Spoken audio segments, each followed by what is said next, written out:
പുണ്യനബിയുടെ മുഖത്തേക്ക് ഞാൻ നോക്കുമ്പോൾ എനിക്ക് ബോധ്യപ്പെട്ടു ഒരിക്കലും ഇത് നുണ പറയുന്ന ഒരാളല്ല. മുഖം കണ്ടപ്പോ മനസ്സിലായി ആ ഒരു മുഖശ്രീ അവിടെ തന്നെയുണ്ട്. ഇതൊരു അന്ത്യപ്രവാചകനാണ്. അത്ര മനോഹരം, extremely handsome and good looking അല്ലാഹുവിന്റെ ഹബീബിന്റെ മുഖം കണ്ടപ്പോഴേ എനിക്ക് തോന്നി ഇവര് നുണ പറയില്ല. കണ്ടപ്പോഴേ എനിക്ക് മനസ്സിലായി. അങ്ങനെ പുണ്യനബി സംസാരിക്കാൻ തുടങ്ങുകയാണ്.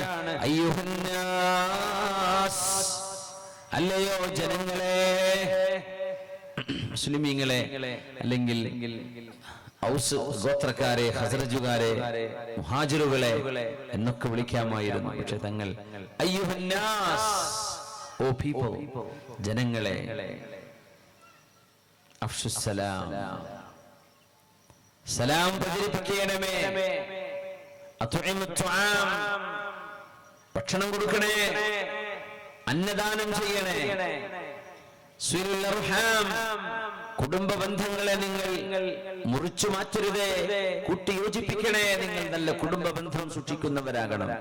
പിന്നെ പറഞ്ഞു സല്ലൂ ബില്ലൈലി വന്നാസു നിയാം, ജനങ്ങളെ ഉറങ്ങുമ്പോ നിങ്ങൾ എഴുന്നേറ്റ് 2 റക്അത്തെങ്കിലും അല്ലാഹു നിസ്കരിച്ചേക്കണമേ. തദ്ഖുലുൽ ജന്നത ബിസലാം, നിങ്ങൾക്ക് സമാധാനത്തോടെ സ്വർഗത്തിലേക്ക് പോകാൻ കഴിയുന്ന 4 കാര്യങ്ങൾ. ആദ്യത്തെ ഹദീസാണത് മദീനയിലെ. അഫ്ശുസ്സലാം, സലാം പ്രചരിപ്പിക്കണം. അത്ഉഇമുത്ത്വാം, ഭക്ഷണം കൊടുക്കണം, അന്നദാനം. ബദരീങ്ങൾ ആണ്ടിന് റബീഉൽ അവ്വലിന് വിശേഷപ്പെട്ട ദിവസങ്ങളിലെ നമ്മൾ അന്നദാനം ചെയ്യും. മസ്ജിദുകളും മഹല്ലുകളൊക്കെ അല്ലാഹുവിന്റെ റസൂലിന് അത്രമേൽ ഇഷ്ടപ്പെട്ട ഒരു കാര്യമാണ് അത്ഉഇമുത്ത്വാം. അത് വിശക്കുന്നവർക്ക്, എല്ലാവർക്കും, പാവപ്പെട്ടവർക്ക് മാത്രമല്ല എല്ലാവർക്കും ഭക്ഷണം കൊടുക്കുന്നു. അത്ഉഇമുത്ത്വാം, സിലുൽ അർഹാം, കുടുംബ ബന്ധങ്ങളെന്ന് മുറിച്ചു മാറ്റുന്ന കാലമാണ്. നിങ്ങളുടെ കുടുംബ ബന്ധങ്ങളെ നിങ്ങൾ കൂട്ടിയോജിപ്പിക്കണേ. പിന്നെ പറഞ്ഞു സല്ലൂ ബില്ലൈൽ വന്നാസു നിയാം, എല്ലാവരും ഉറങ്ങുന്ന നേരം നിങ്ങൾ എഴുന്നേറ്റ് ഒരൽപ്പനേരം അല്ലാഹുവിനെ നിസ്കരിക്കാൻ മറക്കരുതേ. തദ്ഖുലുൽ ജന്നത ബിസലാം, നിങ്ങൾക്ക് സ്വർഗ്ഗത്തിലേക്ക് സമാധാനത്തോടെ കടന്നു പോകാൻ കഴിയും. സലാം പ്രചരിപ്പിക്കണം എന്നാ പറയുന്നത്. ദാറുസ്സലാം എന്ന സ്വർഗ്ഗത്തിലേക്ക് പോകാം. തദ്ഖുലുൽ ജന്നത ബിസലാം. അല്ലാഹു മുഅ്മിനീങ്ങളോട് സ്വർഗ്ഗത്തിൽ ആദ്യം പറയുന്ന വാക്ക് സലാമുൻ അലൈക്കും. മലക്കുകൾ വിശ്വാസികളോട് പറയുന്നതും സലാമുൻ അലൈക്കും ബിമാ സബർതും ഫനിഅമ ഉഖബദ്ദാർ. എല്ലാം സലാമുമായി ബന്ധിപ്പിച്ച് നിൽക്കുകയാണ്. ആ ഹദീസ് റിപ്പോർട്ട് ചെയ്ത സ്വഹാബിയും അബ്ദുല്ലാഹി ഇബ്നു സലാം റളിയല്ലാഹു അൻഹു. അത്ര മനോഹരമാണത്. ഹദീസ് റിപ്പോർട്ട് ചെയ്ത സ്വഹാബിയുടെ പേരിലും സലാം, പറയുന്ന വിഷയം സലാം, പോകുന്നത് ദാറുസ്സലാമിലേക്ക്. തദ്ഖുലുൽ ജന്നത ബിസലാം, അല്ലാഹുമ്മ അൻത സലാം, അല്ലാഹുവേ നീയാണ് രക്ഷ, നീയാണ് സമാധാനം, അല്ലാഹുമ്മ അൻത സലാം. മഹാനായ അബ്ദുല്ലാഹി ഇബ്നു സലാം റളിയല്ലാഹു അൻഹു അല്ലാഹുവിന്റെ റസൂലിന്റെ അരികത്തേക്ക് വന്ന് നബി തങ്ങളോട് പറയുന്നു, പുണ്യ നബിയേ, അങ്ങ് സത്യസന്ധരായ അല്ലാഹുവിന്റെ റസൂലാണെന്ന് എനിക്ക് ബോധ്യപ്പെട്ടിരിക്കുന്നു. അഷ്ഹദു അല്ലാ ഇലാഹ ഇല്ലല്ലാഹ് വഅഷ്ഹദു അന്ന മുഹമ്മദർ റസൂലുള്ളാഹ്. പുണ്യ നബിയോട് ഇസ്ലാം സ്വീകരിച്ചുകൊണ്ട് ഹബീബിന്റെ മുമ്പിൽ വന്ന് സത്യസാക്ഷ്യം വഹിക്കുകയാണ്. എന്നിട്ട് പറഞ്ഞു, നബിയേ, ഞാൻ ഇസ്ലാം സ്വീകരിച്ചത് നിങ്ങൾ ആരോടും ഇപ്പോൾ പറയരുത്, അത് ഞാൻ തന്നെ പുറത്തു പറയാം. എന്നാൽ എന്റെ നാട്ടുകാരോട്, ജൂതന്മാരോട് എന്നെ പറ്റി ഒന്ന് ചോദിക്കണേ, ഒരു സർവേ നടത്തണം, ഞാൻ എങ്ങനെയുണ്ടെന്ന്. ഞാൻ മുസ്ലിമായത് പറയണ്ട. അപ്പോ അബ്ദുല്ലാഹി ഇബ്നു സലാം എന്നവർ റൂമിനുള്ളിലാണ്, നബി തങ്ങൾ പുറത്താണ്. തങ്ങൾ ജൂതന്മാർ ആരൊക്കെയാണ് ഇവിടെ? എല്ലാവരും വിളിച്ചു. അപ്പൊ തങ്ങൾ വിളിക്കുക, എല്ലാവരും വന്നു. അവരോട് ചോദിച്ചു, നിങ്ങളിൽ എങ്ങനെയുണ്ട് അബ്ദുല്ലാഹി ഇബ്നു സലാം? അബ്ദുല്ലാഹി ഇബ്നു സലാം ആരാണ്? എന്താ നിങ്ങളുടെ അഭിപ്രായം? അവര് പറഞ്ഞു, മാന്യനായ മനുഷ്യനാണ്, റജുലുൻ കരീമുൻ ഇബ്നു കരീം, ഖൈറുനാ വബ്നി ഖൈരിനാ, ഞങ്ങളിൽ ഖൈറായ ആളാണ്, ഞങ്ങളിൽ ഖൈറായ ഒരുത്തന്റെ മോനാണ്. ആലിമുൻ വബ്നു ആലിമിൻ, ഒരു പണ്ഡിതന്റെ മോനാണ്, അദ്ദേഹം ഞങ്ങളുടെ പണ്ഡിതനാണ്. എന്നിട്ട് മഹാനായ അബ്ദുല്ലാഹി ഇബ്നു സലാം റളിയല്ലാഹു അൻഹുവിനെ വല്ലാണ്ട് ഒരു പുകഴ്ത്തി പറഞ്ഞു. റസൂലുള്ളാഹി സ്വല്ലല്ലാഹു അലൈഹി വസല്ലം തങ്ങൾ ഒരൽപ്പ നേരം കഴിഞ്ഞ് പറഞ്ഞു, അബ്ദുല്ലാഹി ഇബ്നു സലാമേ, നിങ്ങൾ ഇങ്ങോട്ട് ഇറങ്ങി വരീൻ. സയ്യിദുനാ വബ്നു സയ്യിദിനാ, ഇത് ഞങ്ങളുടെ നേതാവാണ്, ഞങ്ങളുടെ നേതാവിന്റെ മോനാണ്. വഖൈറുനാ വബ്നു ഖൈരിനാ, ഞങ്ങളിൽ ഖൈറായ ആളാണ്, ഖൈറായവന്റെ മോനാണ്. വഫഖീഹുനാ വബ്നു ഫഖീഹിനാ, പണ്ഡിതനാണ്, പണ്ഡിതന്റെ മോനാണ്. ഇതൊക്കെ പറഞ്ഞ ആളുകൾ കേട്ടോ. ഞങ്ങൾ പറഞ്ഞു, ഒരൽപ്പം വെയിറ്റ് ചെയ്യണേ, ഒരാളിപ്പോ വരും. അബ്ദുല്ലാഹി ഇബ്നു സലാം ഉഖ്റുജ് ഇലൈഹിം,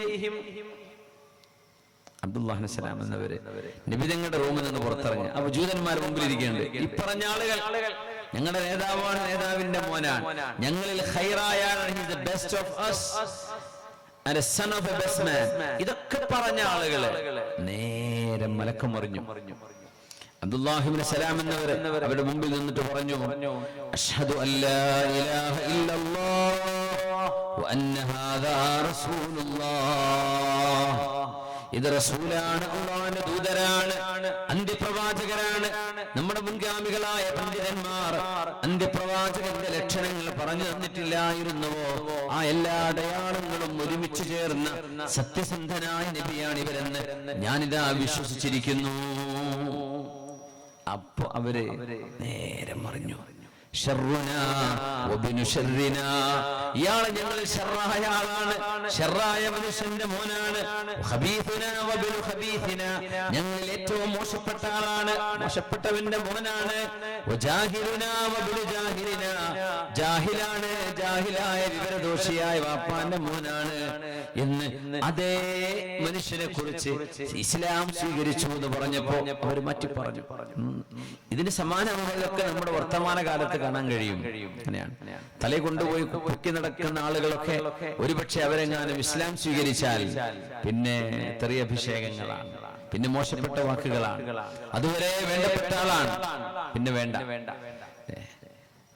കമലാ സുരയ്യ എന്ന് പറയുന്ന ആ മഹദി, അവരുടെ ആദ്യകാലവും അവരുടെ കഥാകൃത്തായി ജീവിച്ചിരുന്ന കാലവും ഒക്കെ യൗവനവും ഒക്കെ മറ്റൊരു ജീവിതമാണ്. പക്ഷെ അവര് അടിമുടി മാറി അള്ളാഹുവിന്റെ ദീനിനെ നെഞ്ചിനോട് ചേർത്ത് വെച്ച് അവര് ഇസ്ലാം സ്വീകരിച്ചുകൊണ്ട് മരണപ്പെട്ടു. അതുവരെ മാധവിക്കുട്ടിയായിരുന്നപ്പോ എല്ലാവർക്കും വേണ്ടപ്പെട്ടിരുന്ന ആളായിരുന്നു.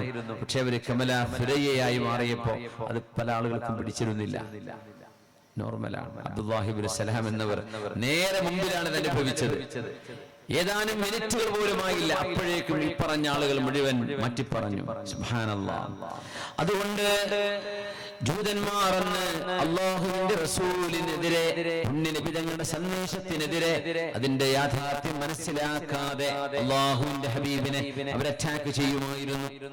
അതിന്റെ ഭാഗമായിരുന്നു ഒരു റൂമർ അവർ അഴിച്ചുവിട്ടത്, മദീനയിലെത്തിയ ഒരു മുസ്ലിമിനും പിന്നെ ഒരു ജീവനുള്ള കുഞ്ഞു ജനിക്കില്ല, അവർ ഇതോടെ തീർന്നു, അവസാനിച്ചു, ഇനി അവർക്ക് മക്കൾ ജനിക്കൂല.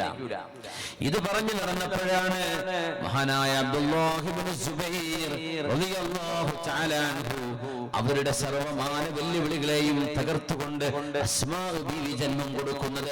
റളിയല്ലാഹു അൻഹ ഹവാരിയു റസൂലില്ലാഹ്, അല്ലാഹുവിന്റെ റസൂലിന്റെ ഇഷ്ടതോഴനായ സ്വഹാബി സുബൈർ ഇബ്നുൽ അവ്വാം, അശറത്തുൽ മുബശ്ശരീൻ, സ്വർഗ്ഗത്തിൽ പോകുന്ന 10 പേരിൽപ്പെട്ട ആളാണ്. ഈ മോന്റെ വാപ്പ സഅദിൻ സഈദിൻ സുബൈരിൻ തുൽഹത്തിൻ വഅബി ഉബൈദത്തിൻ വബിനി ഔഫിൻ ആശിരിൽ കറമി. സഅദിൻ സഈദിൻ സുബൈരിൻ, ആരായി സുബൈർ? സുബൈർ ഇബ്നുൽ അവ്വാം. ആരാണത്? അസ്മാ ബീവിയുടെ ഭർത്താവ്, സിദ്ദീഖ് എന്നവരുടെ മരുമകൻ. അവർ അല്ലാഹുവിന്റെ റസൂലിന്റെ ഹവാരിയാണ്, ഏറ്റവും അടുത്ത കൂട്ടുകാരനാണ് സ്വർഗ്ഗത്തിലെന്ന് പുണ്യനബി സല്ലല്ലാഹു അലൈഹി വസല്ലം. ആരാണ് ഈ കുഞ്ഞിന്റെ ഉമ്മ എന്നറിയോ? അസ്മാ ബീവി ദാത്തുൻ നിതാഖൈൻ, 2 ബെൽറ്റുകളുടെ ഉടമ എന്നാണ് ചരിത്രം അറിയപ്പെടുക. എന്താ 2 ബെൽറ്റ്? ബീവിക്ക് എന്തിനായിരുന്നു ബെൽറ്റ്? അസ്മാ ബീവിക്ക് എന്നറിയോ? അല്ലാഹുവിന്റെ റസൂലിന് ഭക്ഷണം കൊണ്ടുപോയി കൊടുക്കാൻ സൗർ ഗുഹയിലേക്ക്, ആ വലിയ മാമലയിലേക്ക് പൂർണ്ണ ഗർഭിണിയായിരിക്കെ. ഇത് കഴിഞ്ഞിട്ട് അവരുടനെ മദീനത്തേക്ക് യാത്ര ചെയ്തു. ആ സമയം നബിതങ്ങളുടെ ഭക്ഷണം പാത്രം കെട്ടിവെക്കാൻ ഒരു കയറ് കിട്ടാതെ വന്നപ്പോ മഹദി റളിയല്ലാഹു അൻഹു വസ്ത്രം കെട്ടിയിരുന്ന ഒരു ബെൽറ്റ് ഉണ്ടായിരുന്നു, തോലിന്റെ ബെൽറ്റ്. ആ ബെൽറ്റ് 2 ഭാഗമാക്കി ചീന്തിയെടുത്തു. അതിലൊന്ന് വസ്ത്രം കെട്ടി, മറ്റേ പകുതി കൊണ്ട് എന്ത് ചെയ്തു? അവര് ഭക്ഷണപാത്രം കെട്ടിവെക്കുകയും ചെയ്തു. എന്നിട്ട് അതും പിടിച്ചിട്ടാണ് മലമുകളിലേക്ക് കയറിപ്പോയിരുന്നത്. അതിന്റെ പേരിൽ നബിതങ്ങളുടെ പേരാണ് ദാത്തുൻ നിതാഖൈൻ, the woman of 2 belts, 2 ബെൽറ്റുകളുടെ അധിപതിയായ Mahdi എന്ന് സ്വർഗ്ഗത്തിൽ അല്ലാഹു അവർക്ക് സ്വർഗീയ വസ്ത്രങ്ങൾ നൽകുമെന്ന് പുണ്യ നബി സല്ലല്ലാഹു അലൈഹി വസല്ലം. അതായിരുന്നു അസ്മാ റളിയല്ലാഹു അൻഹ. മഹദി റളിയല്ലാഹു അൻഹ വളരുന്നത് അല്ലാഹുവിനെയും അവന്റെ റസൂലിനെയും ഇഷ്ടപ്പെടുന്ന ഒരു കുടുംബത്തിലാണ്. ആ കുടുംബത്തിൽ അനാവശ്യ വർത്തമാനങ്ങളില്ല. ആ കുടുംബത്തിൽ ഫൗൾ ലാംഗ്വേജ് ഉപയോഗിക്കില്ല. മോശപ്പെട്ട വാക്കുകൾ എല്ലാ ഭാഷയിലുണ്ടല്ലോ. കുട്ടികളൊക്കെ ഏറ്റവും ആദ്യം പഠിക്കുക മോശപ്പെട്ട വാക്കുകളാണ്, പിന്നെയാണ് നല്ല വാക്ക് പഠിക്കുള്ളൂ. അങ്ങനെയാണ് സാധാരണ സ്കൂളിലൊക്കെ പോയാലേ അതുവരെ നല്ല വർത്തമാനം മാത്രം പറഞ്ഞ് മോന് കാണാം വളരെ മോശപ്പെട്ട വേർഡ്സ് ഒക്കെ പഠിച്ച് തിരിച്ചു വരുന്നു. ഏത് ഭാഷ, പുതിയൊരു ഭാഷ പഠിക്കുകയാണെങ്കിൽ നമ്മുടെ മലയാളികളുണ്ട് അറബികളെ പറ്റിക്കല്. അറബികളെ നല്ല വാക്കാന്ന് വിചാരിച്ചിട്ട് മലയാളത്തില് തെറി പറയുന്ന വാക്കൊക്കെ പഠിപ്പിച്ചു കൊടുക്കുന്നുണ്ട്. ആ സാധു അസ്സലാമു അലൈക്കും എന്ന് പറഞ്ഞിട്ട് ഇതായിരിക്കും പറയാം, സുബ്ഹാനല്ലാഹ്. എന്നിട്ട് ബാക്ക് പോയി ചിരിക്കുന്നുണ്ടാവും ഈ അറബി പറഞ്ഞത് കേൾക്കാൻ വേണ്ടിയിട്ട്. അങ്ങനെയൊന്നും ചെയ്യരുത്. മോശപ്പെട്ട വാക്കുകൾ ആരെയും പഠിപ്പിക്കരുത്. എത്ര കാലം ആ പഠിപ്പിക്കപ്പെട്ട ആള് പറയുന്നുണ്ടോ അത് അയാള് പിന്നെ ആർക്ക് പഠിപ്പിക്കുന്നുണ്ടോ ഇതിന്റെ ഒക്കെ കുറ്റം ഈ പഠിപ്പിച്ചു കൊടുത്ത ആൾക്കുണ്ടാവും. നല്ലത് പഠിപ്പിച്ചാൽ കൂലിയും കിട്ടും. അപ്പോ അസ്മാ ബീവിയുടെ മോൻ അങ്ങനെ ഒരു കുടുംബത്തിലാ ജനിക്കുന്നത്. ആ കുടുംബത്തിൽ മോശപ്പെട്ട വാക്കുകളില്ല. ആരാ അവിടുത്തെ വല്യാപ്പാന്നറിയോ? അല്ലാഹുവിന്റെ റസൂലിന്റെ ഇഷ്ടതോഴനായ അബൂബക്കർ ഇബ്നു അബീ ഖുഹാഫ, അബൂബക്കർ സിദ്ദീഖ് റളിയല്ലാഹു അൻഹു. നബിയോട് ചോദിച്ച ചോദ്യം എത്ര മനോഹരമാണ്. നബിയെ, സ്വർഗത്തിന്റെ 8 വാതിലുകളിൽ ഓരോ വാതിലിക്കലും ഓരോ ഇബാദത്ത് ഇഷ്ടപ്പെട്ട ആളുകൾക്കുള്ള വാതിലുകളാണ്. ബാബുർ റയ്യാൻ. റമദാൻ വരാനായി, റജബായി ആയി തുടങ്ങി. 2 ദിവസം കഴിഞ്ഞ റജബാവും, പിന്നെ ഷഅബാൻ, റമദാൻ. നോമ്പ് ഇഷ്ടപ്പെടുന്ന ആളുകൾക്ക് ബാബുർ റയ്യാനിലൂടെ, ബാബു സ്വലാ നിസ്കാരത്തിന്റെ ആളുകൾ, ബാബുൽ ജിഹാദിലൂടെ പോകുന്നു, ബാബു സദഖയിലൂടെ പോകുന്നവര്. നബിയെ, ഓരോരുത്തരെയും ഒരേ ഒരു വാതിലിലൂടെ മലക്കുകൾ വിളിച്ചാൽ മാലഹു ബുദ്ദുൻ, അതിന് കുഴപ്പമൊന്നുമില്ല. പക്ഷേ എല്ലാ വാതിലിലൂടെയും നിസ്കാരവും ഇഷ്ടമാണ് അയാൾക്ക്, സ്വതക്കയും ഇഷ്ടമാണ്, നോമ്പും ഇഷ്ടമാണ്, ഖുർആനും ഇഷ്ടമാണ്. ഇങ്ങനെ ഒരാൾക്ക് ഇതൊക്കെ ഇഷ്ടാകുമ്പോ 8 കവാടങ്ങളിലൂടെയും മലക്കുകൾ വിളിക്കുമോ നബിയെ? അങ്ങനെ സംഭവിച്ച എന്തായിരിക്കും? 8 വാതിലൂടെയും ഒരാളെ വിളിക്കാം, അല്ലെങ്കിൽ ഒരു വാതിലൂടെ വിളിക്കൂ, ഇതിലവാന്നേ പറയുള്ളൂ. ഇതെല്ലാം ഇഷ്ടപ്പെടുന്ന ഒരാളുണ്ടാവോ? നഅം വഅൻത മിൻഹും. അബൂബക്കറേ, നിങ്ങൾ അവരിൽപ്പെട്ട ആളാണ്. മൻ അസ്ബഹ മിൻകുമുൽ യൗമ സ്വായിമാ. നിസ്കാരം കഴിഞ്ഞ സുബ്ഹി നേരം അല്ലാഹുവിന്റെ റസൂൽ ചോദിച്ച ചോദ്യമാണ്, നിങ്ങളിൽ നിന്ന് ആരൊക്കെയാണ് നോമ്പെടുത്തിട്ടുള്ളത്? സുന്നത്ത് നോമ്പ് ആർക്കുണ്ട്? ആർക്കില്ല, ഒരാൾക്ക് മാത്രം. അനയാ റസൂലല്ലാഹ്, എനിക്കിന്ന് നോമ്പുണ്ട്. ആരെ? സിദ്ദീഖ് റളിയല്ലാഹു അൻഹു. മൻ സാറ മിൻകുമുൽ യൗമ മരീദാ. നിങ്ങളിൽ ആരെങ്കിലും ഇന്ന് ഒരു പാവപ്പെട്ട രോഗിയെ പോയി സന്ദർശിച്ചിട്ടുണ്ടോ? ഒരു രോഗിയെ സന്ദർശിച്ച ആളുകളുണ്ടോ നിങ്ങളിൽ? ആരും കൈവക്കുന്നില്ല. അനയാ റസൂലല്ലാഹ്, ഞാൻ ഇന്നത് ചെയ്തിട്ടുണ്ട്. പേരെ വിളിച്ചിട്ടേ ഉള്ളൂ. മൻ അത്അമ മിസ്കീനൻ, മൻ അത്അമ മിൻകുമുൽ യൗമ മിസ്കീനാ. ഇന്നത്തെ ദിവസം ഒരു പാവപ്പെട്ടവനെ ദാനം ചെയ്തവർ ആരെങ്കിലും നിങ്ങളിലുണ്ടോ? ഒരു ഭക്ഷണം കൊടുത്ത ആള് ഇന്ന് നിങ്ങളിൽ ആരെങ്കിലും ഒരാൾക്ക് ദാനം ചെയ്തിട്ടുണ്ടോ? ആര്? സ്വഹാബി. അവർ ചെയ്യുന്നവരാ, പക്ഷെ അന്ന് സിദ്ദീഖ് മാത്രമേ ഉള്ളൂ. അനയാ റസൂലല്ലാഹ്. നിങ്ങളിൽ ആരെങ്കിലും ഇന്ന് ജനാസയുടെ കൂടെ പോയിട്ടുണ്ടോ? ഒരു മയ്യത്തിനെ മറവ് ചെയ്യാൻ പോയിട്ടുണ്ടോ എന്ന് പറഞ്ഞാൽ ഇന്നലെ മഗ്രിബ് മുതൽ ഇന്ന് ശരിക്ക് ഇന്നിപ്പോ ഏതാ ദിവസം? ശനിയാണല്ലേ? നമ്മുടെ അറബി കണക്ക് പ്രകാരം ഞായറായി. നമ്മുടെ ഈ അസ്തമയം മുതൽ ദിവസം ആരംഭിക്കുകയാണ്. ഈ രാത്രി ശരിക്കും ഞായറിന്റെ രാത്രിയാണ്. അതുകൊണ്ട് ഈ വടക്കൻ മലബാറിലൊക്കെ, കാസർഗോഡ് ഭാഗങ്ങളിലൊക്കെ ഈ രാത്രിക്ക് എന്താ പറയാ, ഇവിടുത്തെ വേള് എന്ന് പറയുമ്പോൾ ശനിയാഴ്ച അസ്തമിച്ച ഞായറാഴ്ച രാത്രിയാണ് പരിപാടി എന്നാ പറയാ. ഇത് ശരിക്കും ഞായറാഴ്ച രാവായി മാറിക്കഴിഞ്ഞു. അപ്പൊ മഗ്രിബ് മുതൽ സമയമുണ്ട്. അതാ തങ്ങൾ ചോദിക്കുന്നത്, ആരെങ്കിലും ഒരു ജനാസയെ അനുഗമിച്ചിട്ടുണ്ടോ? അനയാ റസൂലല്ലാഹ്. അപ്പോഴാണ് നബി തങ്ങൾ പറഞ്ഞത്, ഈ ഗുണങ്ങളെല്ലാം നോമ്പ്, പാവപ്പെട്ടവരെ സഹായിക്കുക, രോഗസന്ദർശനം, മയ്യത്തിന്റെ കൂടെ പോവുക, ഇതെല്ലാം ഒരു മനുഷ്യൻ ഒരാളിൽ ഒരുമിച്ച് കൂടിയാൽ ഇല്ലാ ദഖലൽ ജന്ന, അവർക്ക് സ്വർഗ്ഗം ഉറപ്പാണെന്ന് പുണ്യ നബി സല്ലല്ലാഹു അലൈഹി വസല്ലം. ഇതൊക്കെ കിട്ടിയ മഹാനാണ് അബൂബക്കർ സിദ്ദീഖ് റളിയല്ലാഹു അൻഹു. മദീന പള്ളിയിലേക്ക് വരാനുള്ള എല്ലാ വാതിലുകളും നിങ്ങൾ അടച്ചു വെക്കണേ, ഇല്ലാ ഖൗഖത അബൂബക്കറിൻ, അബൂബക്കറിന്റെ വീട്ടിൽ നിന്ന് റളിയല്ലാഹു അൻഹു വരുന്ന വാതില്, ആ വാതില് മാത്രം ബാബു സിദ്ദീഖ് തുറന്നു കിടന്നോട്ടെ, അതടക്കണ്ട. സല്ലല്ലാഹു അലൈഹി വസല്ലം വഫാത്താകാൻ പോകുമ്പോൾ മിമ്പറിൽ കയറി ഹബീബ് പറഞ്ഞില്ലയോ, നിങ്ങൾ ആരെല്ലാം എനിക്ക് ഉപകാരം ചെയ്തിട്ടുണ്ടോ അവർക്കെല്ലാം ഞാൻ തിരിച്ചു ഉപകാരം ചെയ്തു കൊടുത്തിട്ടുണ്ട്. നിങ്ങൾ ചെയ്ത ഉപകാരത്തിന് ഞാൻ തിരിച്ചു തന്നിട്ടുണ്ട്. ഒരാളൊഴികെ ലാ യുകാഫിഉഹാ അലൈഹി ഇല്ലല്ലാഹ്, എനിക്ക് ഉപകാരം ചെയ്ത് തിരിച്ച് അതുപോലെ പ്രത്യുപകാരം ചെയ്യാൻ എന്നെ കൊണ്ടായിട്ടില്ല. അങ്ങനത്തെ ഒരാളുണ്ടെങ്കിൽ അത് അബൂബക്കറാണ് സിദ്ദീഖ് റളിയല്ലാഹു അൻഹുവാണ്. അതിന് പകരം അല്ലാഹുവേ കൊടുക്കൂ, എന്നെ കൊണ്ട് കൊടുക്കാൻ കഴിയില്ല എന്ന് ഹബീബായ റസൂലുള്ളാഹി സ്വല്ലല്ലാഹു അലൈഹി വസല്ലം. അമ്പിയാക്കന്മാർ മുഴുവനും സ്വർഗ്ഗത്തിലേക്ക് കടന്നാൽ പിന്നെ സ്വർഗ്ഗത്തിലേക്ക് കാലെടുത്ത് വെക്കുന്ന വ്യക്തി ആരാണ്? മഹാനായ സയ്യിദുനാ അബൂബക്കർ സിദ്ദീഖ് റളിയല്ലാഹു അൻഹുവാണ്.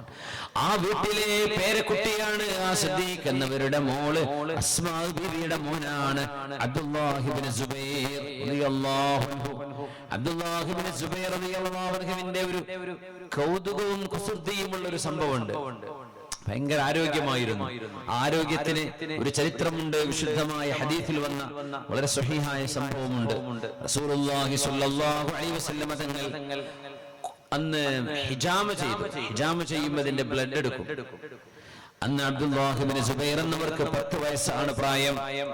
ഈ സംഭവം നമ്മൾ പറയുമ്പോൾ മുഅ്മിനീങ്ങളായ ആളുകൾക്ക് അറിയണം, അല്ലാഹുവിന്റെ റസൂലിന്റെ ശരീരം, ആ ശരീരത്തിൽ നിന്നുണ്ടാകുന്നതെല്ലാം മുബാറക്കാണ്. അവിടുത്തെ ഷഅർ, അവിടുത്തെ പല്ല്, അവിടുത്തെ രക്തം, അവിടുത്തെ വായ് കൊപ്പിളിക്കുന്ന വെള്ളം, വുളൂഇന്റെ വെള്ളം അവിടുന്ന് ശുചീകരണം ചെയ്യുന്നത് മുതൽ എല്ലാം ഹബീബിന്റെ വിയർപ്പടക്കം സ്വഹാബിയത്തുകൾ കുപ്പിയിലെടുത്തു വെക്കുമായിരുന്നു. ഖറൂറത്തിൻ, ചെറിയ ചില്ലിന്റെ കുപ്പികളിൽ സുഗന്ധമായി ഉപയോഗിക്കാൻ. ഹബീബായ നബി തങ്ങൾ അബ്ദുല്ലാഹി ഇബ്നു സുബൈർ എന്നവരുടെ കയ്യിൽ ഹിജാമ കഴിഞ്ഞിട്ട് രക്തം കൊണ്ടുപോയി കളയാൻ, അബ്ദുല്ലാഹി ഇബ്നു സുബൈറെ ആരും കാണാത്തിടത്ത് നിങ്ങൾ കൊണ്ടുപോയി ഇത് കളയണേ എന്ന് പറഞ്ഞപ്പോ 10 വയസ്സ് മാത്രം പ്രായമുള്ള സിദ്ദീഖ് റളിയല്ലാഹു അൻഹുവിന്റെ ഈ പേരക്കുട്ടി അബ്ദുല്ലാഹി ഇബ്നു സുബൈർ എന്നവരെ അകത്താക്കി. പുണ്യനബി ചോദിച്ചു, തങ്ങൾക്കിത് കണ്ടപ്പോഴേ മനസ്സിലായി, ഒരൽപ്പം പോലും, ഒരു തുള്ളി പോലും മണ്ണിലേക്ക് ഒഴിക്കാതെ അദ്ദേഹം സേവിച്ചു. കുട്ടിയാണ്, 10 വയസ്സുള്ള മോനാണ്. പക്ഷേ നുബുവത്തിന്റെ പ്രകാശവും ഹബീബിന്റെ ജീവിതത്തിന്റെ അത്ഭുതങ്ങളൊക്കെ കണ്ടുവരുന്ന കാലമാണത്. പുണ്യനബി കണ്ടപ്പോഴേ തങ്ങൾ ചിരിച്ചു. തങ്ങൾക്ക് മനസ്സിലായത് അവർ ചെയ്തത് ഇങ്ങനെയാണ്. എന്താ നിങ്ങൾ എന്ത് ചെയ്തു ആ രക്തം എന്ന് ചോദിച്ചു. പറഞ്ഞു, നബിയേ, വളഅതുഹു ഫീ മകാനിൻ ലാ യറാഹു ഫീഹി അഹദ്, ആരും കാണാത്ത ഒരിടത്ത് ഞാൻ അത് നിക്ഷേപിച്ചിട്ടുണ്ട്. ഇത് പറഞ്ഞപ്പോൾ ഹബീബായ നബിയുടെ മറുപടി, വൈലുൽ ലക മിനൻ നാസ് വവൈലുൽ ലിന്നാസി മിൻക ലാ തമസ്സുകൻ നാർ. അബ്ദുല്ലാഹി ഇബ്നു സുബൈറെ, നിങ്ങളുടെ ശരീരം ഇനി നരകം തൊടുകയില്ല. അല്ലാഹുവിന്റെ ഹബീബ് കൊടുത്തു സല്ലല്ലാഹു അലൈഹി വസല്ലം.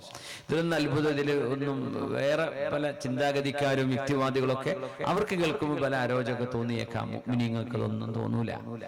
മുഅ്മിനീങ്ങൾക്ക് ഒരു പ്രശ്നമില്ല. ഇതിലപ്പുറം വിഷയങ്ങൾ സംഭവിച്ചിട്ടുണ്ട്. അല്ലാഹുവിന്റെ ഹബീബിന്റെ ശരീരത്തിൽ നിന്നുണ്ടാകുന്നതെല്ലാം മുബാറക്കാണ്, ബറക്കത്തുള്ളതാണ്.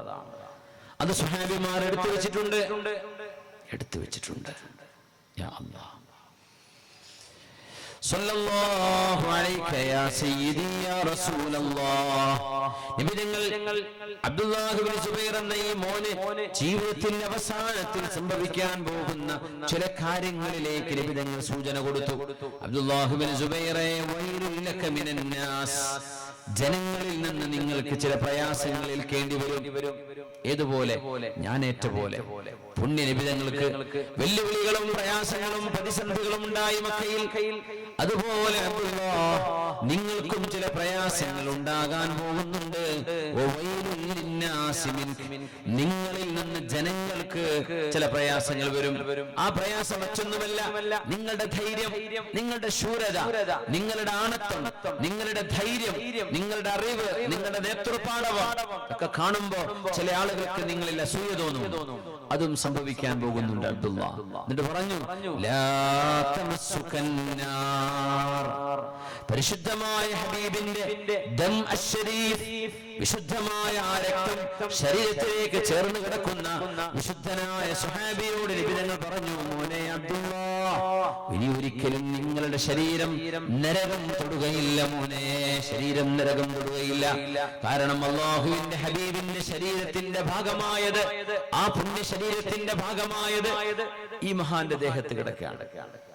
ആസാറുകൾ, അടിസ്ഥാനമുള്ള ആസാറുകൾക്ക് ഭയങ്കര സംഭവമാണ്. അതിലൊന്നും ഒരാൾക്കും ഒന്നും നിഷേധിക്കാനോ അവമതിക്കാനോ അതിനെ മോശപ്പെടുത്തി പറയാനോ ഒന്നും പാടില്ല. ആസാറുകളുടെ വിഷയം പറയുമ്പോൾ അത് അടിസ്ഥാനപരമായിട്ടുള്ളതാണോ ഇല്ലയോ എന്ന് മാത്രമേ ചർച്ച നടക്കൂ. അത് യഥാർത്ഥമാണെങ്കിൽ പിന്നെ ഒന്നും അവിടെ ഇല്ല, ഒന്നും പറയാൻ പറ്റില്ല. ആസാറുകൾ ഒരുപാട് ഇടങ്ങളിലുണ്ട്. ബൈത്തുൽ മുഖദ്ദസിന്റെ അടുത്ത് ഖുബ്ബത്തു സുഹറയുണ്ട്, നബി തങ്ങൾ മിഅ്റാജിന് പോയ പാറയുണ്ട്. ആ പാറയുടെ മുകളിലാണ് സ്വർണ്ണ കുബ്ബയുള്ള പള്ളിയുള്ളത്, ഖുബ്ബത്തു സുഹറ മസ്ജിദ് ഉള്ളത്. മസ്ജിദ് ഖുബ്ബത്തു സുഹറ അബ്ദുൽ മലിക് ബിൻ മർവാന്റെ കാലത്തുണ്ടാക്കിയ ആ ഒരു മസ്ജിദ്. പിന്നെ സ്വലാഹുദ്ദീൻ അയ്യൂബി തങ്ങളുടെ കാലത്ത് പുതുക്കി പണിത ആ ഒരു മസ്ജിദ്. അതിന്റെ ആ പാറയുടെ മുകളിൽ നിന്നാണ്, പാറയാണ്, ആ പാറയുടെ മുകളിൽ ഇപ്പൊ പള്ളിയാണ്. നമുക്ക് ഉള്ളിലേക്ക് കടക്കാം.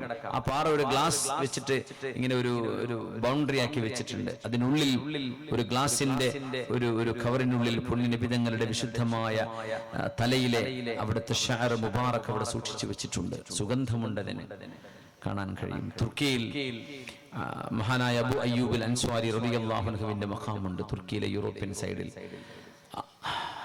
അയ്യൂബ് സുൽത്താൻ എന്നാണ് ആ പ്രൊവിൻസിന് പറയുന്ന പേര് തന്നെ. ആ പ്രൊവിൻസ് അറിയപ്പെടുന്നത് അയ്യൂബ് സുൽത്താൻ എന്നാണ്. അയ്യൂബ് സുൽത്താൻ എന്നാണ് അത് ഉദ്ദേശിക്കുന്നത്. അയ്യൂബ് സുൽത്താൻ, പോലീസിനൊക്കെ പോലീസ് വണ്ടിമൊക്കെ കാണുന്നത് അയ്യൂബ് സുൽത്താൻ പോലീസ്, അങ്ങനെ അയ്യൂബ് സുൽത്താൻ. അബു അയ്യൂബ് അൻസ്വാരി തങ്ങളെയാണ് അവരെ അത്രയും ബഹുമാനമാണ്. അവിടെ ഹബീബായ നബി തങ്ങളുടെ ഷഅർ മുബാറക് സൂക്ഷിച്ചത് നമുക്ക് സിയാറത്തിൽ കാണിച്ചു കാണാൻ പറ്റും, അവിടെ തൊട്ടടുത്ത് കാണാൻ പറ്റും. പിന്നെ ഒരുപാട്, ഒന്നിലേറെ, ഒരു 10 ഉണ്ടാകും. ഇസ്തംബൂളിലെ തന്നെ ടോപ്പ് കാപ്പി മ്യൂസിയത്തിൽ പുണ്യനബി തങ്ങളുടെ പല്ലിന്റെ ഒരു അംശമുണ്ട്. അവിടുത്തെ ഷഅർ മുബാറക്കുണ്ട്, നിബിതങ്ങൾ ഉപയോഗിച്ച വടിയുണ്ട്, തങ്ങളുടെ വാളുണ്ട്, തങ്ങളുടെ ചെരുപ്പുണ്ട്, ഒരുപാട് സാധനങ്ങൾ, ആധാറുകൾ.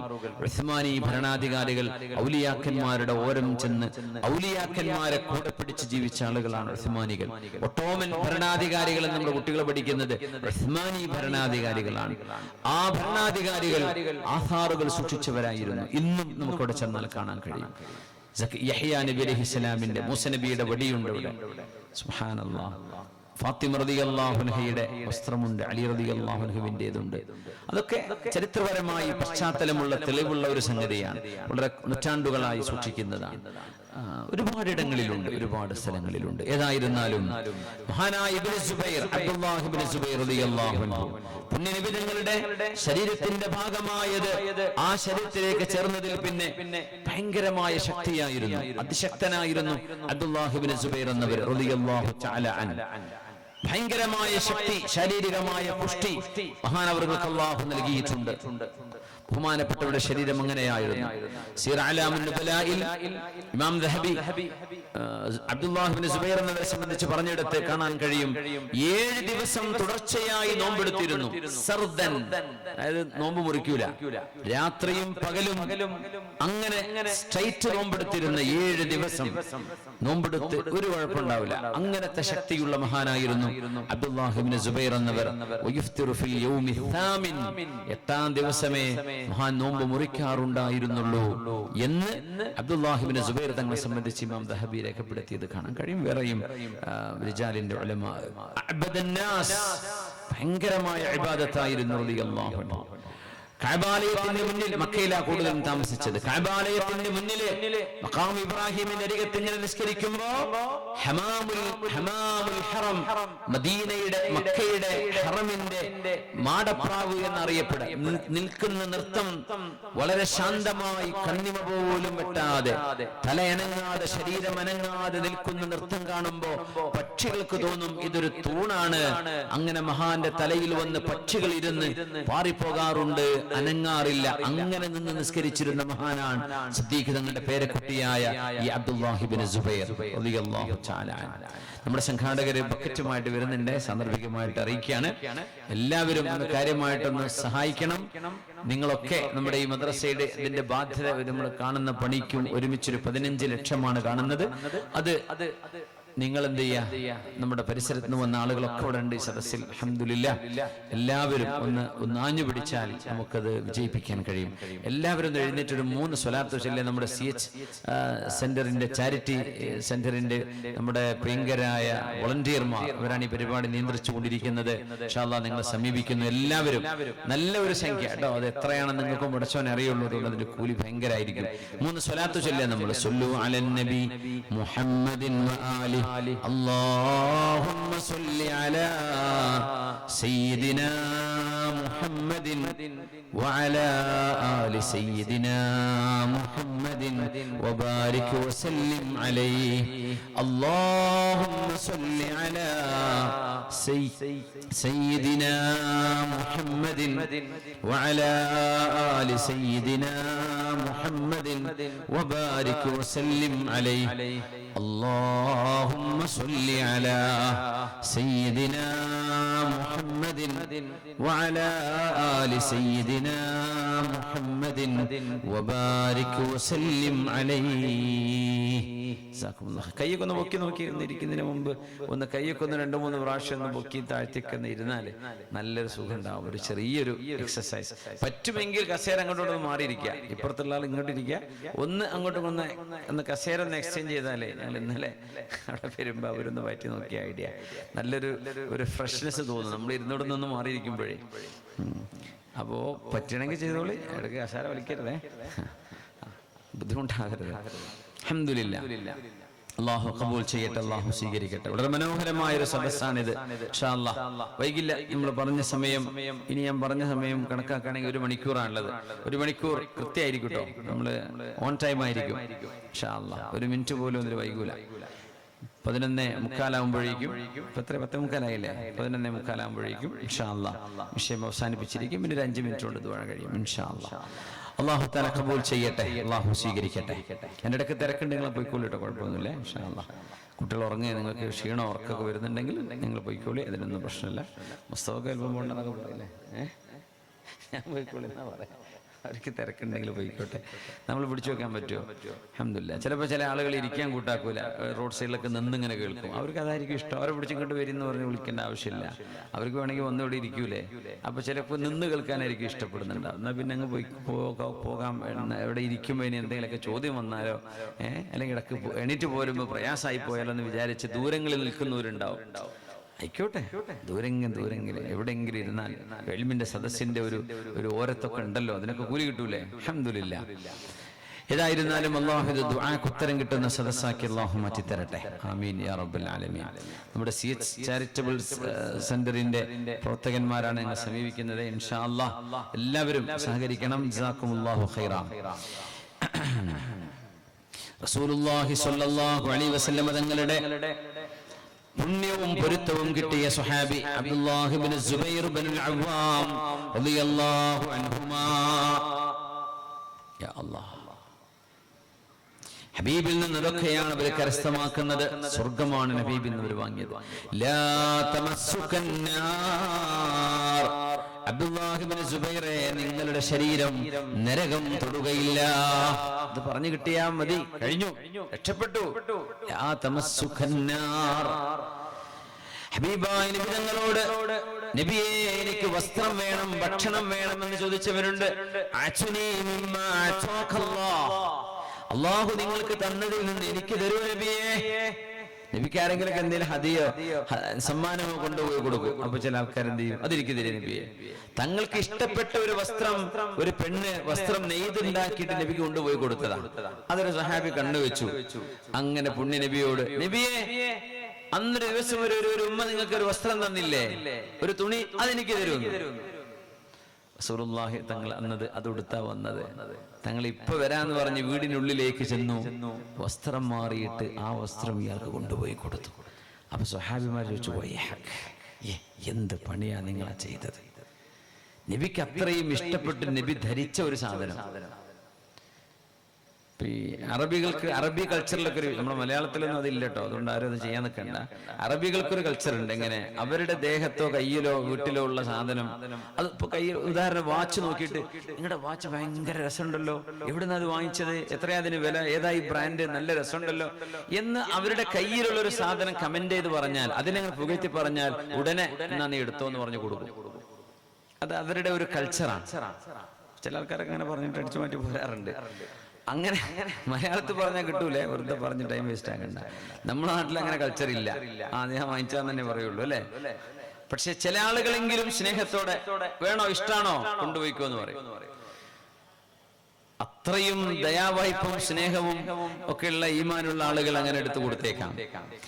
ഒരു സാധനത്തെ നോക്കിയിട്ട് ഇങ്ങനെ ഇഷ്ടാണെന്ന് പറഞ്ഞാൽ അത് അവർക്ക് കൊടുക്കണം എന്നാണ്. അങ്ങനെയൊക്കെ ഉണ്ട്. നമ്മൾ കൊടുക്കാന്നവന് പൊരം പറമ്പടക്കം കൊടുക്കേണ്ടി വരും അല്ലേ. അപ്പൊ കൊച്ചു കൊച്ചു സാധനങ്ങൾക്ക് അത് പറയുള്ളേ. അപ്പൊ പുണ്യ നബി തങ്ങളോട്, നബിയെ അങ്ങയുടെ ഈ വസ്ത്രം എനിക്ക് ഇഷ്ടം. അപ്പൊ സ്വഹാബി പറഞ്ഞു, എന്തേ, നിനക്കറിയില്ലേ നബി തങ്ങളോട് അങ്ങനെ പറഞ്ഞാൽ തങ്ങൾ എടുത്തു തരുമെന്ന്? അന്ന് നീ ചോദിക്കാൻ പാടുണ്ടോ? തങ്ങൾ എത്രയും ഇഷ്ടപ്പെട്ട് ധരിച്ച ഒരു സാധനമല്ലേ നീ ചോദിച്ചത്, അത് മോശമായി പോയി എന്ന് കൂടുതലുള്ള ആളുകളൊക്കെ പറഞ്ഞപ്പോ അദ്ദേഹം പറഞ്ഞു, പിന്നെ ഞാനത് ചോദിച്ചത് ഒരു തുണി കിട്ടണം എന്ന ആഗ്രഹത്തിനല്ല. നാളെ മരിച്ചു പോകുമ്പോ എന്റെ ഖബറിൽ, എന്റെ കഫംപുടയിൽ നബിതങ്ങളുടെ ശരീരം തൊട്ട ഒരു വസ്ത്രം എന്റെ കഫംപുടയിൽ വെച്ചിട്ട് എന്നെ മറവു ചെയ്യണം. അതിനുവേണ്ടിയാണ് ഞാനത് ചെയ്തത്. ഇതെന്റെ കഫനാണ്. മഹാനവറുകളെ ആ വസ്ത്രത്തിലാണ് കഫൻ ചെയ്തതും അങ്ങനെയാണ് അദ്ദേഹത്തെ മറവു ചെയ്തതും എന്ന് ഹദീസിൽ കാണാൻ കഴിയും. സ്വഹാബിമാർ വന്ന് ചോദിക്കുകയായിരുന്നു. അങ്ങനെ ചില അറാബികളെങ്കിലും പുണ്യ നബിയോട് ഭക്ഷണം വേണമെന്ന് ചോദിക്കാറുണ്ട്, വസ്ത്രം വേണം, എനിക്ക് ഒട്ടകമില്ല. ഒരാൾ വന്ന് ചോദിച്ചപ്പോഴാണ് തങ്ങൾ തമാശ പറഞ്ഞത് സല്ലല്ലാഹു അലൈഹി വസല്ലം, അച്ഛനീ നാഖ, എനിക്കൊരു ഒട്ടകം വേണം നബിയെ. നാഖത്ത് എന്ന് പറയുമ്പോൾ പെണ്ണൊട്ടകമാണ്. അപ്പോ തങ്ങൾ പറഞ്ഞു, ബൽ നുഅ്തീക് ഇബ്നൻ നാഖ, ഒരു പെണ്ണൊട്ടകത്തിന്റെ കുട്ടിയെ തരാം. അപ്പോൾ പറഞ്ഞു, നബി ഇതെന്ത് കഥ, എനിക്ക് യാത്ര ചെയ്യണം, ഒരു കുട്ടിയെ കിട്ടിയിട്ട് എന്ത് കാര്യമാണ്? അപ്പൊ തങ്ങൾ പറഞ്ഞു, എല്ലാ ഇബിലും, എല്ലാ ജമലും, എല്ലാ ഒട്ടകവും ഒരു നാക്കത്തിന്റെ മകൻ തന്നെയല്ലേ, അല്ലെങ്കിൽ മോളല്ലേ. ഒരു നാക്കത്ത് പ്രസവിച്ചാലല്ലേ അത് ഒട്ടകാവുള്ളൂ. ഏതൊട്ടകവും ഒരു പെണ്ണൊട്ടകത്തിന്റെ മോനല്ലേ എന്ന് നബി തങ്ങൾ തമാശ പറഞ്ഞിരുന്നു സല്ലല്ലാഹു അലൈഹി വസല്ലം. ചില ആളുകൾ നബിയോട് അങ്ങനെയൊക്കെ വന്ന് ചോദിക്കാം. ഒരാൾ വന്ന് നബി തങ്ങളുടെ ദേഹത്തെ ഷാള്, അന്ന് തങ്ങൾ ഷർട്ട് ധരിച്ചില്ല, ഒരു ഷാളായിരുന്നു, ആ ഷാളങ്ങ് ബാക്കിൽ നിങ്ങൾ പിടിച്ചു വലിച്ചു. നമുക്കറിയാലോ ചരിത്രം, വളരെ സ്വഹീഹായ ഹദീസാണത്. ചോദിച്ച ചോദ്യം എന്താ? അത് അതിലും വലിയ അത്ഭുതം.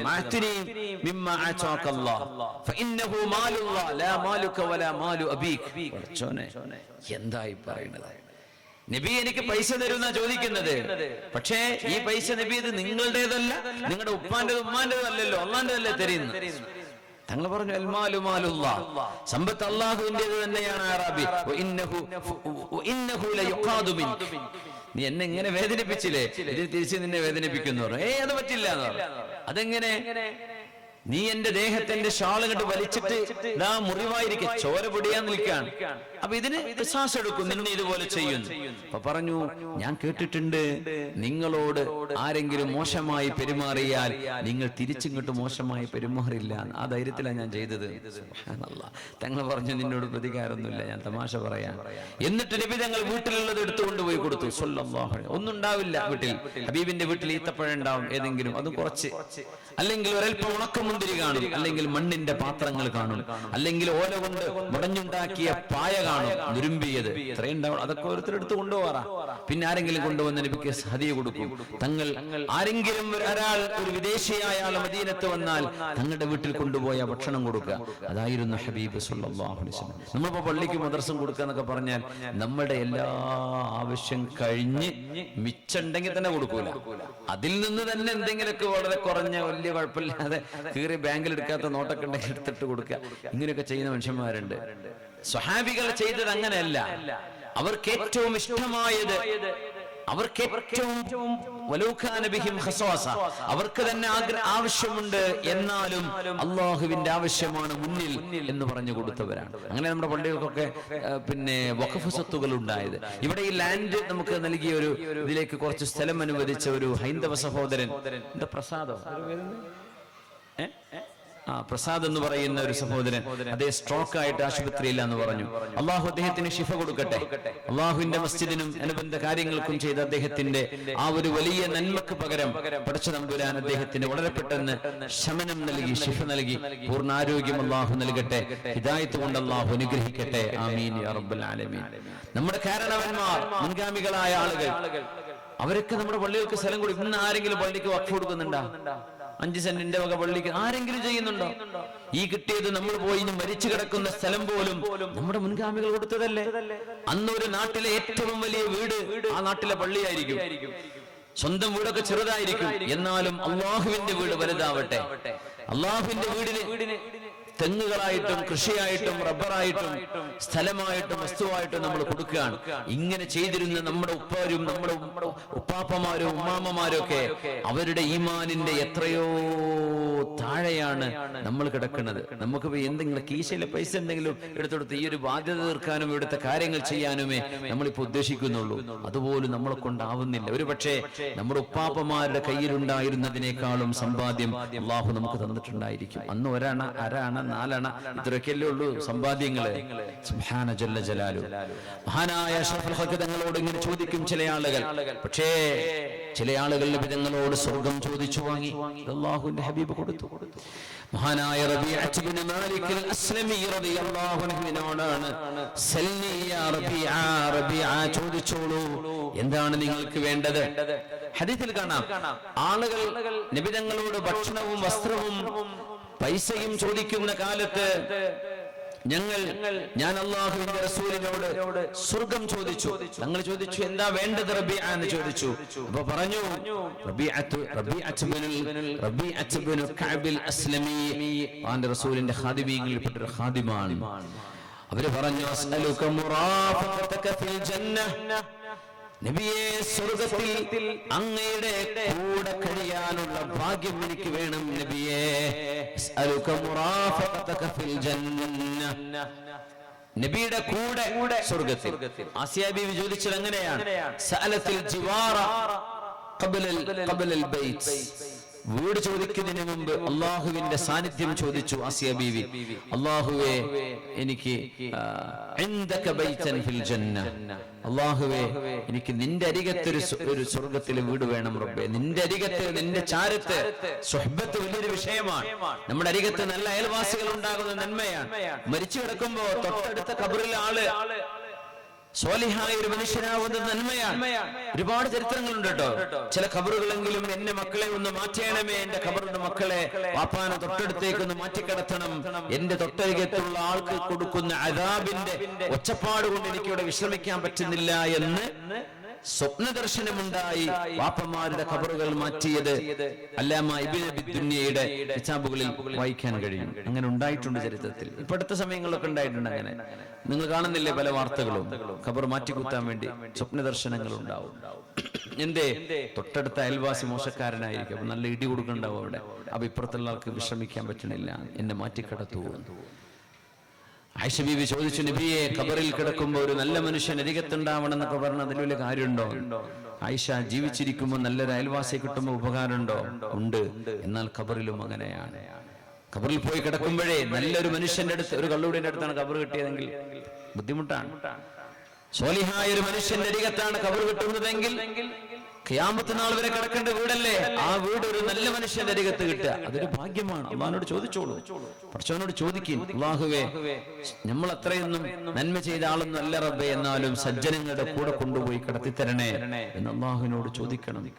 സഅലത്തിൽ ജിവാറ ഖബ്ലൽ ബൈത്ത്, വീട് വേണം എന്ന് അള്ളാഹിനോട് ചോദിക്കുന്നതിന്റെ മുമ്പ് ആസിയ ബീവി ചോദിച്ചു, റബ്ബേ നിന്റെ അരികത്ത് യാ അല്ലാഹ് വമറിയം ഇബ്നത ഇമ്രാൻ അല്ലതി ومريم ابنة بسم الله الرحمن الرحيم وضرب الله مثلا للذين آمنوا امرأة فرعون إذ قالت رب ابن لي عندك بيتا في الجنة ونجني من فرعون وعمله ونجني من القوم الظالمين ومريم ابنة عمران التي أحصنت فرجها فنفخنا فيه من روحنا